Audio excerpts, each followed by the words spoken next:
স্বাগত। এবার মণিপুরের দিকে নজর রাখা যাক, কারণ মণিপুরের এবার পরিস্থিতি নিয়ে জরুরি তলবে দিল্লিতে গেলেন মণিপুরের মুখ্যমন্ত্রী।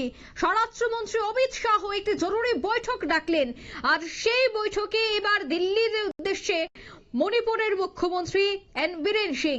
আইন শৃঙ্খলা নিয়ে মণিপুরের মুখ্যমন্ত্রীর সাথেই কথা বলবেন স্বরাষ্ট্রমন্ত্রী, আর সেই বিষয় নিয়ে বিস্তারিত জানবো। টেলিফোন লাইনে যুক্ত হয়ে গেছে প্রতিনিধি সম্রাট চৌধুরী। সম্রাট, দিল্লির ভোট মিটতে না মিটতেই এবার মণিপুর নিয়ে স্বরাষ্ট্রমন্ত্রী অমিত শাহ কথাবার্তা বলবেন, এখনো পর্যন্ত ঠিক কি জানতে পারছো? দেখো, মণিপুর নিয়ে একটি বড় খবর রয়েছে, সেটা হচ্ছে স্বরাষ্ট্রমন্ত্রী অমিত শাহ মণিপুরের যে মুখ্যমন্ত্রী এন বীরেন সিং তাকে দিল্লি তলব করেছেন গতকাল। এর আগে মঙ্গলবার মণিপুরের যে গ্রাম উন্নয়ন মন্ত্রী রয়েছেন তাকে দিল্লিতে তলব করেছিলেন অমিত শাহ স্বরাষ্ট্রমন্ত্রী। তারপর তিনি ঠিক আবার জরুরি ভিত্তিতে কিন্তু বীরেন সিংকে তলব করে নিয়ে যাওয়া হয়েছে। আমরা জানি গত এক বছরে মণিপুরের পরিস্থিতি, এবং এই পরিস্থিতি নিয়ে কিন্তু বরাবরই শুরু থেকে কিন্তু বীরেন সিং এর বিরুদ্ধে কিন্তু নানা রকম অভিযোগ উঠে আসছিল, এবং তিনি এই যে গৃহ যুদ্ধের পরিস্থিতি তা সামলাতে পারছেন না বলে কিন্তু বারবার অভিযোগ উঠে আসছে। এবং তার যে মৈত্রী কমিউনিটির থেকে তিনি আসেন, সেই মৈত্রী কমিউনিটির লোকেরাও কিন্তু এন বীরেন সিং এর বিরুদ্ধে কিন্তু যথেষ্টভাবে অভিযোগ করে আসছিলেন, কারণ তিনি হিংসা রুখতে ব্যর্থ, এমনকি মৈত্রীদের নিরাপত্তা দিতেও কিন্তু ব্যর্থ। অন্যদিকে কুকিদেরও একই অভিযোগ, মণিপুরের অশান্তির জন্য বীরেন সিংকে শুরু থেকেই দায়ী করে আসা হচ্ছে। এরকম একটি পরিস্থিতিতে আজ গতকাল স্বরাষ্ট্রমন্ত্রী কিন্তু খুব জরুরি ভিত্তিতে বীরেন সিংকে তলব করেছেন। এ নিয়ে কিন্তু নানা রকম যন্ত্রণা শুরু হয়েছে রাজনৈতিক মহলে। অনেকেরই বিশিষ্ট রাজনীতিবিদরা মনে করছেন যে এবার হয়তো বীরেন সিং এর বিরুদ্ধে স্বরাষ্ট্রমন্ত্রী কোনো কঠিন সিদ্ধান্ত নিতে চলছেন। কেউ কেউ আবার বলছেন যে হয়তো বীরেন সিং পদত্যাগ করতে পারেন, এবং আরেকটি মহল থেকে আলোচনা হচ্ছে যে মণিপুরের যে রাষ্ট্রপতি শাসন দেওয়ার বিষয়টি সেটিও আলাদা করে বিবেচনা করা হচ্ছে। তো সব মিলিয়ে মণিপুরের পরিস্থিতি নিয়ে কিন্তু এবার কেন্দ্র কিন্তু কড়া পদক্ষেপ নিতে চলছে, এমনটা কিন্তু ধারণা করা হচ্ছে। বাকি আজ এখন পর্যন্ত এর কিন্তু সঠিক কোনো তথ্য এখনো উঠে আসেনি। এই ধরনের বৈঠকে কি আলোচনা হচ্ছে, বা স্বরাষ্ট্র মন্ত্রকের তরফে কোনো বিবৃতি বা মণিপুর সরকারের তরফেও কিন্তু আলাদা করে কিন্তু বিবৃতি এখনো জারি হয়নি। আমরা গোটা বিষয়টির উপর নজর রাখছি, যখনই কোনো আপডেট হবে আমরা কিন্তু আবার তুলে ধরবো। অঙ্কিতা। সম্রাট, এই যে মণিপুরের ঘটনা, আমরা বিগত 1 থেকে 1.5 বছর যাবত দেখতে পাচ্ছি যে মণিপুরে একই ঘটনা। মণিপুরের যিনি মুখ্যমন্ত্রী তার বাড়িতেও হামলা হয়, তার গাড়িতে হামলা হয়, বিধায়কদের বাড়িতে হামলা হয়, দুই গোষ্ঠীর মধ্যে এই যে একের পর এক সংঘর্ষ, এবং এই যে নির্বাচন গেছে দিল্লির, এই নির্বাচনের আবহে মণিপুর নিয়ে তেমন ভাবে স্বরাষ্ট্রমন্ত্রী বা অন্যান্য কেন্দ্র নেতৃত্বরা তেমন ভাবে কর্ণপাত করেনি।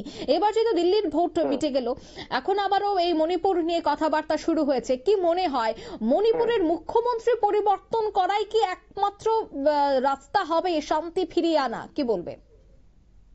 না, দেখো, মণিপুরের কিন্তু একটা বিশাল অংশ কিন্তু এখন বীরেন সিংকে সমর্থন করছে না। সেই ক্ষেত্রে হয়তো মণিপুরের মুখ্যমন্ত্রী বদল করে দেওয়া হয়তো মণিপুরের পরিস্থিতি কিছুটা হলে নিয়ন্ত্রণ করা সম্ভব হবে, সেটা কিন্তু অনেকেরই ধারণা। আর তাছাড়া দেখো, কেন্দ্র সরকারের তরফে কিন্তু বহু রাজ্যে কিন্তু বিভিন্ন রকম রাজনৈতিক পরিস্থিতিতে কিন্তু মুখ্যমন্ত্রী বদল করা হয়েছে।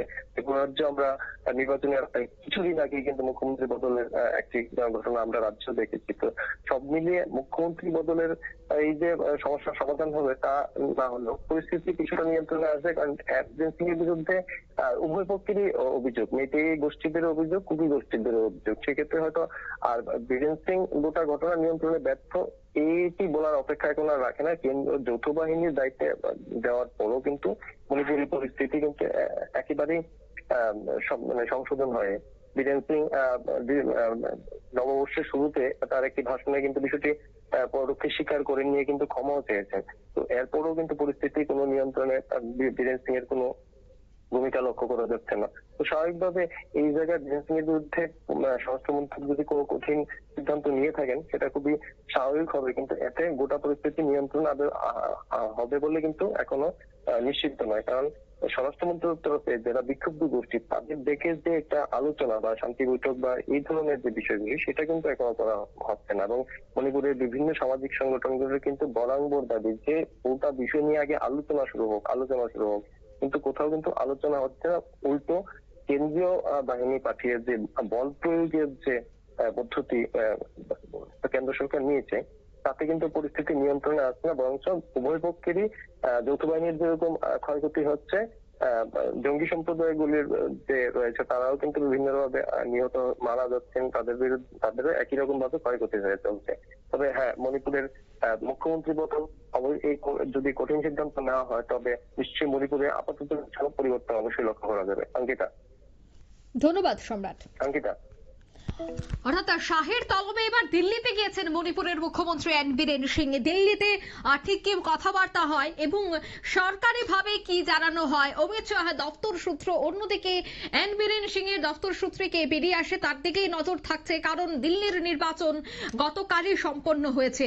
দিল্লির নির্বাচন সম্পন্ন হবার পর আজই কিন্তু জরুরি বৈঠকে এবার মুখ্যমন্ত্রীর ডাক পড়লো মণিপুরের মুখ্যমন্ত্রীর, এবং মণিপুরে আইন শৃঙ্খলা ফিরিয়ে আনতে, মণিপুরে শান্তি ফিরিয়ে আনতে মুখ্যমন্ত্রী পরিবর্তন করা হবে নাকি এন বীরেন সিং এর উপর আরো বেশি চাপ সৃষ্টি করা হবে যে মণিপুরে যেন খুব দ্রুত শান্তি ফিরে আসে, কি উঠে আসে এই আলোচনায়, কি উঠে আসে এই বক্তব্যে, তার দিকেই কিন্তু থাকছে নজর। তবে এই মুহূর্তে নিয়ে নিচ্ছি ছোট্ট একটি বিজ্ঞাপন বিরতি।